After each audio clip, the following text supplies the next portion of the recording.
Welcome back to my channel. কেমন আছেন সবাই? আশা করি ভালো আছেন। আমরাও বেশ ভালো আছি। নাজিয়াস ব্লগে আপনাদেরকে অনেক অনেক স্বাগত, ভালোবাসা জানিয়ে আমি আমার ভিডিওটা শুরু করলাম।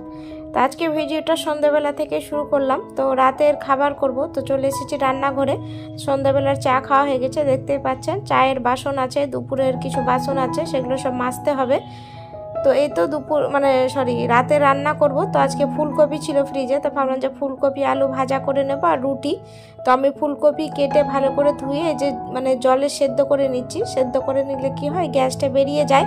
যার অ্যাসিডিটির প্রবলেম আছে, এভাবে ফুলকপিটাকে ভাপিয়ে জলটা ফেলে দিলে গ্যাসটা একটু কম হয়। তা আমিও তাই করছি। আর এখানে আলু কাটা আছে, মশলাও আমি করে নিয়ে চলে এসেছি। দেখুন, আদা রসুন পেঁয়াজ বাটা করেছি, এর মধ্যে ফুলকপি আলুতে দেব। আর আজকে ভাবলাম যে ডাইনিংটা পরিষ্কার করব, ডাইনিং টেবিলটা। তো আপনাদের সাথেও সেটা শেয়ার করব। তো আপনারা ভিডিওটি স্কিপ করে দেখতে থাকুন, আশা করি আপনাদের ভালো লাগবে।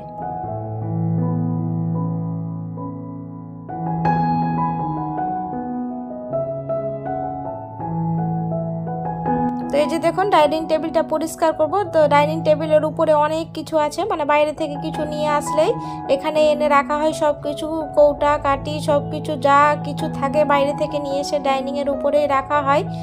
তো এখানে খুব অগোছালো হয়েছিল, তো ভাবলাম আজকে গুছাবো। তো সব কিছুকে আমি নামিয়ে নিয়েছি। এই বোতলগুলোকেও পরিষ্কার করে ধুয়ে নেব, জল ভরে খাওয়া যাবে। এখন তো গরম পড়ে যাবে না, আর 1 মাস পরই গরম। আর তার জন্য বোতলগুলো ধুয়ে ভালো করে রেখে দেবো।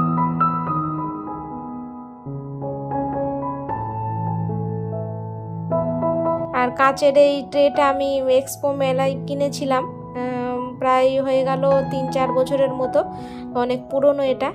তো আমার তো বেশ ভালো লাগছে এটা, পাতার মতো দেখতে খুব ভালো লাগছে। তো এর মধ্যে আমি ফ্লাওয়ার ভাসটা রাখি, আর ওর মধ্যে মানি প্ল্যান্ট রেখেছি জল দিয়ে। তো সেটাকে ভালো করে ধুয়ে নিচ্ছি। খুব ধুলো পড়েছে, রাস্তা দিয়ে গাড়ি যায় তো সব ধুলো ঘরেই ঢুকে।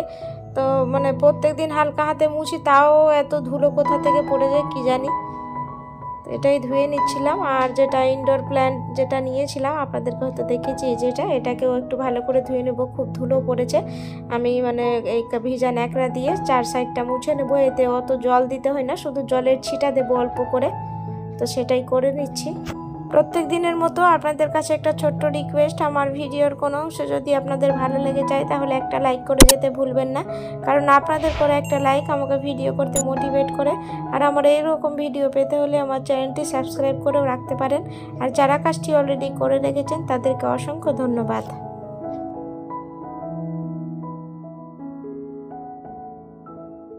তো টেবিলটা ফাঁকা করে যে মুছে নিচ্ছি। খুব নোংরা হয়েছে, দেখতেই পাচ্ছেন কত নোংরা। ভিজা ন্যাকড়া দিয়ে মুছে নিচ্ছি। এগুলো তো কাচা যাবে না, এই ম্যাটটা এমনি হালকা হাতে শুধু মুছে নিলেই হয়ে যায়, পরিষ্কার হয়ে যায়। আর এটা ছিঁড়ে গেছে কিভাবে, তো আমি এখন দেখলাম মুছার সময়। কোনো ব্যাপার না, বোঝা যায় না।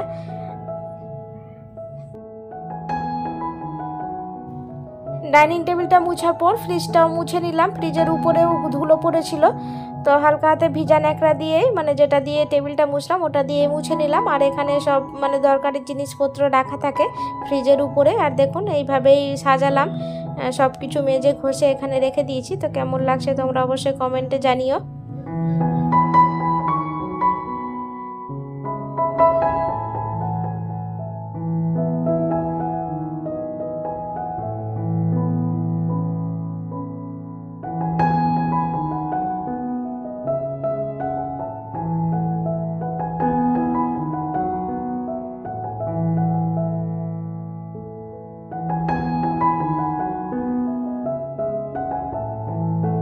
ডাইনিং টেবিলটা পরিষ্কার করার পর ঝাড় দিয়ে নিয়েছি। ঝাড় দিয়ে যে আমি মুছেও নিয়েছি। তো ফ্যান চালিয়েছি, ফ্যান চালিয়ে মেয়েকে ঘরে রেখেছি গেট লাগিয়ে। আর এখানে এরকম চেয়ারগুলো সাজিয়ে রাখলাম। তো এবার ডাইনিং টেবিলটা ভালোই লাগছে। আপনাদের কেমন লাগছে কমেন্টে জানাতে ভুলবেন না। আর সব ফলমূল যেগুলো ছিল ডাইনিং টেবিলের উপরে, সেগুলো এই ঝুড়িতেই রাখলাম। নিউজ পেপার নিচে পেতে দিয়ে, আর এই ফলমূলগুলো রেখে দিলাম এখানে। আর উপরে যে পেঁয়াজ রাখি উপরে, আর আদা রসুন তো আমি ফ্রিজেই রাখি। আর এখানে নিচে যে আলু থাকে, আলুতে না অনেক মাটি থাকে জানো তো। তো সেগুলো এইগুলোতে রাখলে নিচে ধুলো পড়ে, তার জন্য আমি ঝুড়িতে রাখি। নিউজ পেপার নিচে ঝুড়িতে দিয়ে আর আলুটা রেখে দিই। তো এইভাবেই রাখি আমি।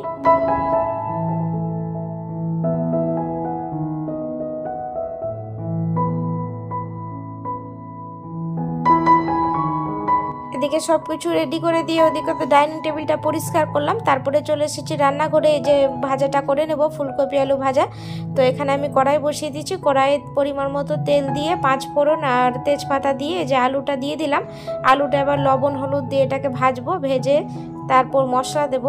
তো আমি আজকে কি করেছি, আলুটা ভাজার পর ফুলকপি দিয়ে দিয়েছি, মশলাটা আর দেইনি ভুলে। তো মশলাটা পরে দিয়েছি ফুলকপি দেওয়ার পর, মানে আগেই মশলাটা দিতে হতো, তো আমার একটু ভুল হয়েছে। তো খেতে খারাপ হয়েছিল না, ভালোই হয়েছিল, কিন্তু আরও ভালো হতো যদি আগে মশলাটা ভেজে নিতাম।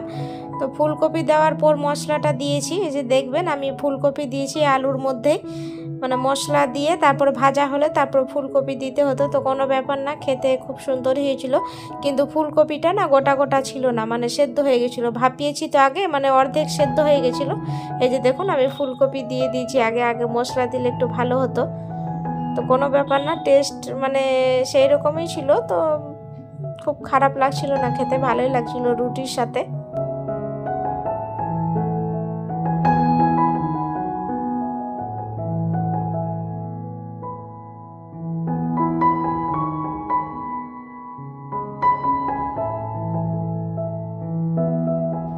এদিকে ফুলকপি ভাজাটা বসিয়ে ভাবলাম যে ওদিকে ছোটো মেয়েটাকে একটু সেরেলাক খাইয়ে দিই। তো এই যে সেরেলাক করে নিচ্ছিলাম, আর আটাও বের করে রেখেছি। আটা মেখে আর মেয়েটাকে খাওয়াতে চলে যাব আমি।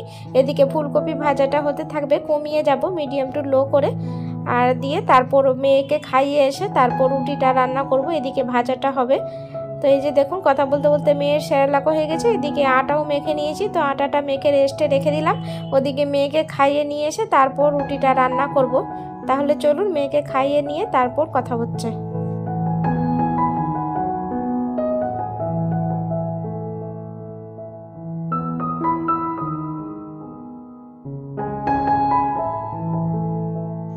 তো মেয়েকে খাইয়ে চলে এসেছি রান্না করে। তো এই যে ভাজাটা আমি ওই দিকে বসিয়ে দিলাম, এদিকে রুটিটা করে নেব। তো আটাটা তো মাখাই আছে, তাহলে চলুন রুটিটা করে নেওয়া যাক।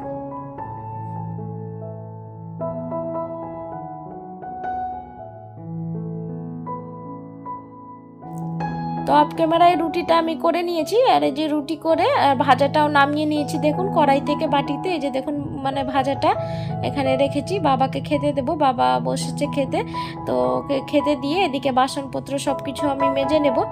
আর এই যে দেখুন বাসনপত্র মেজে কাউন্টার টপ গ্যাস ওভেন সব কিছু মুছে নিয়েছি আমি।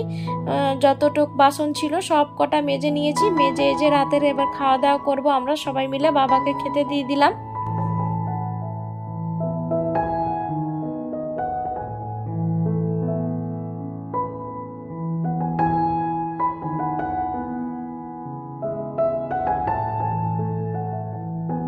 রাতে আর ভিডিও কন্টিনিউ করতে পারিনি, রাতে খাওয়া দাওয়া করে ঘুমিয়ে পড়েছিলাম। এখন হচ্ছে সকালবেলা, তো সবাইকে গুড মর্নিং। তো আজকে হচ্ছে মঙ্গলবার, তো মেয়েকে স্কুলে পাঠাবো। তো সকালে ফ্রেশ হয়ে নিয়েছি, মেয়েকেও ফ্রেশ করে দিয়েছি, আর এখানে ওর বাবা মানে ড্রেস পরিয়ে দিয়েছে। তো চা বসিয়েছি, চাটা করে নেব, মেয়েকে খাওয়াবো, আমরাও খাবো। আর আজকে একটা ননদ এসেছে, মানে আমার ননদের বাড়িতে, গ্রামের যে ননদ আছে, তো ওকে আজকে ইনভাইট করা হয়েছে। তো ওর দুপুরের মানে রান্না বান্না করতে হবে। তো মেয়েকে স্কুলে পাঠিয়ে দিয়ে তারপর ওর বাবা বাজারে যাবে, মানে স্কুলে রেখে এসে বাজার করে নিয়ে আসবে। তো কি কি রান্না হবে সবটাই আপনাদের পরের ব্লগে শেয়ার করব। এই ব্লগটাই শেয়ার করলে মানে ব্লগটা অনেক বড় হয়ে যাবে, তার জন্য শেয়ার করতে পারলাম না।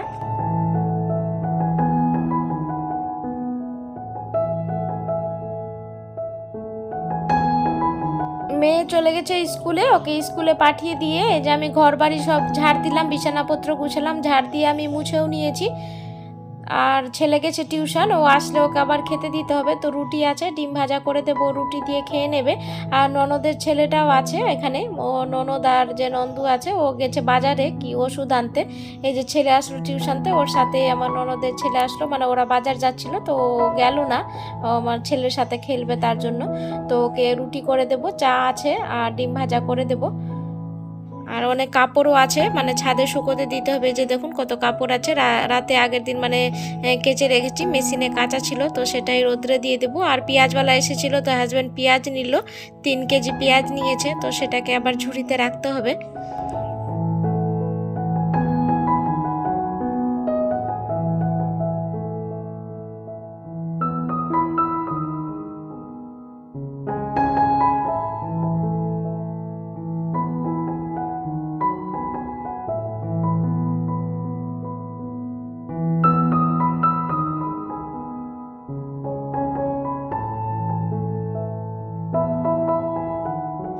পেঁয়াজটা শেষ হয়ে গেছিলো, আজকে তো রান্না বান্না হবে, তার জন্য বললাম যে পেঁয়াজ নিয়ে নাও। পেঁয়াজওয়ালা যখন এসেছে বাইরে, তো পেঁয়াজটা নিয়ে নিয়েছে। যে আমি এখানে আদা রসুন পেঁয়াজ সব কিছু জলে ভিজিয়ে রাখবো, মানে আজকে তো রান্না হবে। তো পরের ব্লগে আপনাদের সাথে সব শেয়ার করব কি কি রান্না করলাম সব কিছু। তাহলে চলুন আজকের মতো এইটুকুই, দেখা হবে নতুন এক ব্লগের সাথে। ততক্ষণের জন্য সবাই ভালো থাকবেন, সুস্থ থাকবেন, টাটা।